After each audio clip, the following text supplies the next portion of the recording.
Hello and welcome to this week's newscast from Power Engineering International. I'm Kelvin Ross.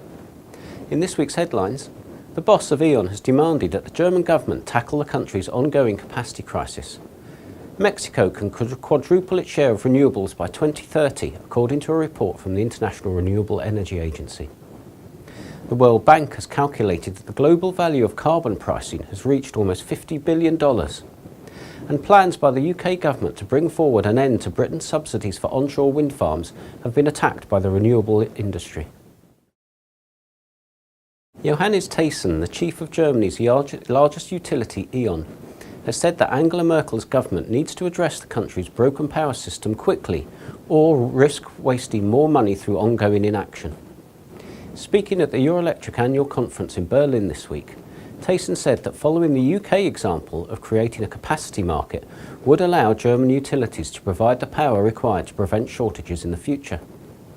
The UK system compensates utilities for keeping loss-making coal and gas plants online as backup. But the German government is opposed to funding otherwise unprofitable coal and gas plants, but utilities say that this would enable them to safeguard supply and avert blackouts when intermittency associated with renewables affects the grid's reliability. The power crisis in Germany has forced utilities to write down nearly $13 billion over the past year to reflect the drop in value of their conventional plants, with many of them only running at a fraction of the time needed to make money. Mexico could quadruple its share of renewable energy in its power mix, according to a report released by the International Renewable Energy Agency. The study states that the country could grow its renewable share from 4.4% in 2010 to 21% by 2030.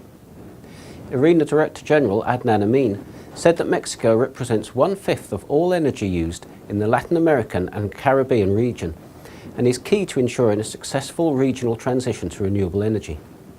He also said that the country's recent energy sector reforms meant that Mexico is now on a path of rapid renewables growth. The global value of carbon pricing instruments today is estimated at just under $50 billion, according to a new report from the World BankUK. The study calculates that emissions trading systems have grown in value from $32 billion to $34 billion in just 1 year.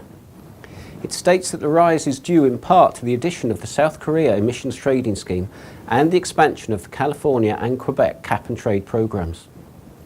World Bank Group Vice President Rachel Kite said that carbon pricing is gaining traction and highlighted the recent additions of Chile and Mexico to countries which operate carbon price schemes. She also added that there's a growing sense of inevitability to put a price on carbon.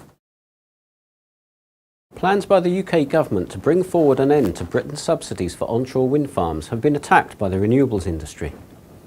Under the existing renewables obligation scheme, onshore wind projects built before March 2017 will automatically receive support.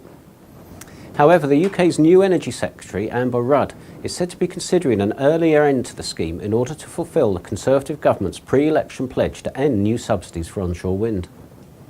Keith Anderson, Chief Executive of Scottish Power, said an early closure for the renewables obligation would mean millions of pounds of investment being written off and would cost consumers up to £3 billion.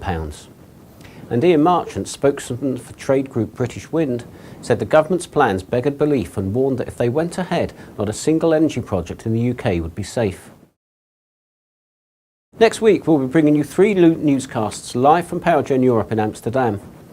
If you still want to register to attend the exhibition and conferences, please visit powergeneurope.com. That's all for this week. Thanks for watching and we'll see you again soon.